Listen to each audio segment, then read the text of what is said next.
Hey guys, welcome back to my channel. Thank you so much for joining me.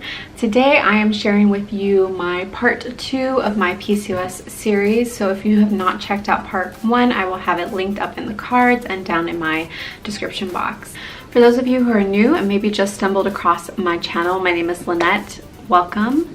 I make sustainable living, green living, zero waste living, and lifestyle videos. So if you're interested in any of those things, by all means subscribe. I would love to have you. I also wanted to mention that I'm almost to 100 subscribers and I just started YouTube not very long ago. So this is really cool to see my channel grow. I'm actually going to be doing my very first giveaway once I hit that 100 subscriber mark. So if you've not subscribed, you need to do that in order to be able to qualify to win my giveaway.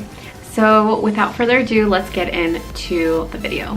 So my very first recommendation is to educate yourself about your condition. Knowledge is power, and the best way that you can do that is by picking up a couple of books. The first book is called The Period Repair Manual by Laura Biden. She is a naturopathic doctor in Sydney, Australia. I first came across this book when I was just desperate for alternatives. So this book isn't just geared towards PCOS, it kind of deals with a whole spectrum of women's health issues. And so if you're dealing with things like endometriosis, or maybe you don't have anything quite as severe as endometriosis or PCOS, but you just have PMS, all of that is covered in this book. The second book recommendation that I have for you is 8 Steps to Reverse Your PCOS, and I'm actually currently making my way through this. I am on the Balance Your Thyroid chapter right now, and it has been really great, very informative, and it's also by a naturopathic doctor. Her name is Fiona McCulloch. I believe I'm pronouncing that correctly.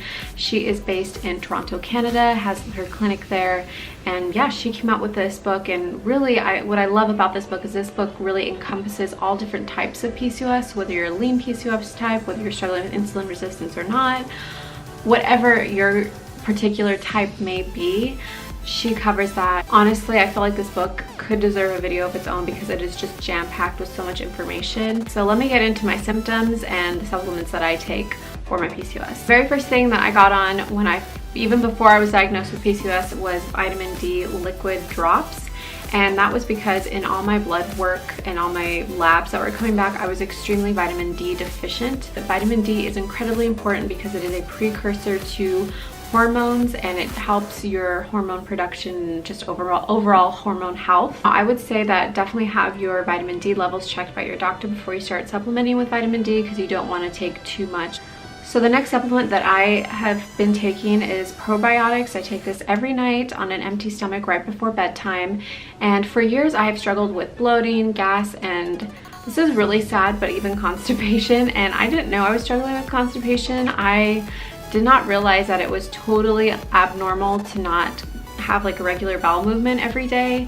So I would go to the bathroom maybe once every 3 days, and I really legitimately thought that's just like, that was normal, that's how everybody was. I didn't really ever have like a potty talk with somebody and ask them like, hey, how many bowel movements are you having? So that was just what I was doing. I started to supplement with probiotics, and that has helped immensely, I think, in just building my gut flora, which is like all the healthy bacteria that are in your gut, and kind of making me more regular. The other thing that I took while I was trying to heal my gut was a supplement called L-glutamine, and it came in a powdered form. A lot of, I think, bodybuilders actually take this, but I actually used it to just strengthen and help speed up the healing time of my intestinal tract. And so around the time that I started to supplement with L-glutamine, I really began to notice a change in just my everyday bowel movements. I was actually going like once a day, maybe once every other day instead of once every 3 days. So it was gradual, but it definitely has improved, and I can say now that I pretty much have a bowel movement every day. So sorry if that's TMI, but hey, it works. So probiotics and L-glutamine were the 2 things that I took for my intestinal health. The next supplement that I take, and this goes without saying, is a daily vitamin for women. And I specifically take the Garden of Life raw vitamins. You will find that a lot of raw vitamins are actually a lot more potent and just overall better for you than perhaps your conventional store-bought vitamins.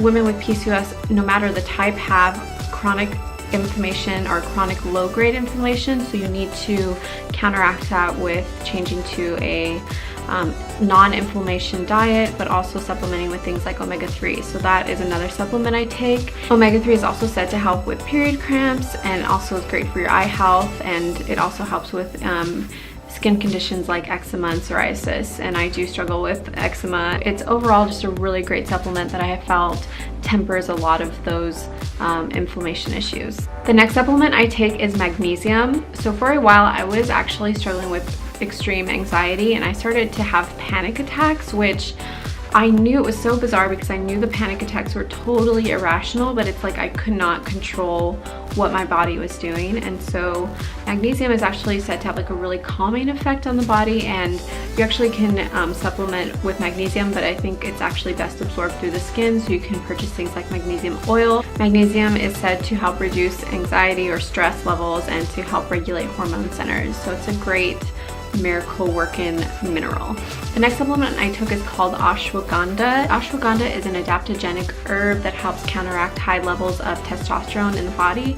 So for me, all my labs were coming back. Every single one was saying I have very high levels of a hormone called DHES,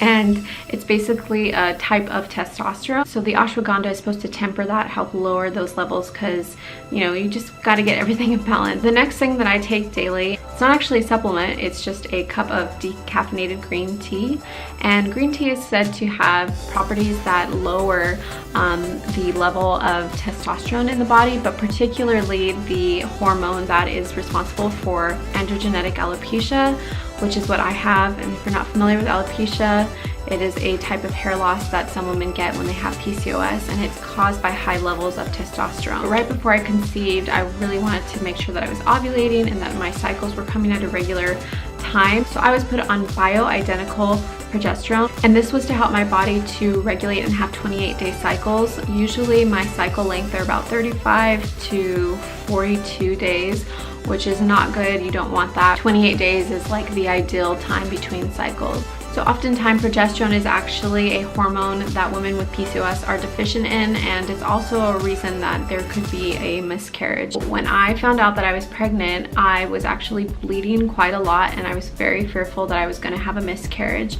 So I started to just put the bioidentical progesterone cream on my body like I was prescribed, but I felt like my body was so deficient in progesterone that I actually needed more. So my general practitioner actually put me on progesterone suppositories, and I found that after I had the suppositories and was consistent in taking them every single day, the bleeding that I was experiencing completely went away.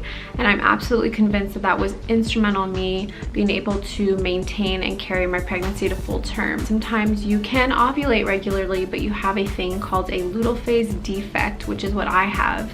And a luteal phase defect just simply means that your body doesn't produce or exert enough progesterone. So once the egg is fertilized, it's actually not able to completely mature because you're progesterone deficient, and so you have a miscarriage.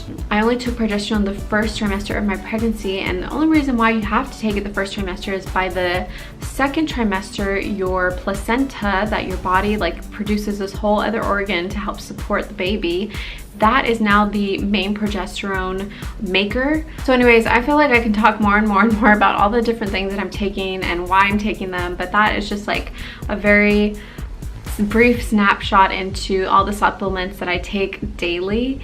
And I do have my levels checked periodically by my doctor, just because I want to make sure that if there's any deficiencies or anything going on, I need to know that I can respond to that in my treatment plan. I hope that was helpful for you. PCOS is a very complicated disorder, and there's a lot of different areas that it can affect, and it's just crazy. Like, if your hormones are not perfectly in sync, that all these other things come out of it.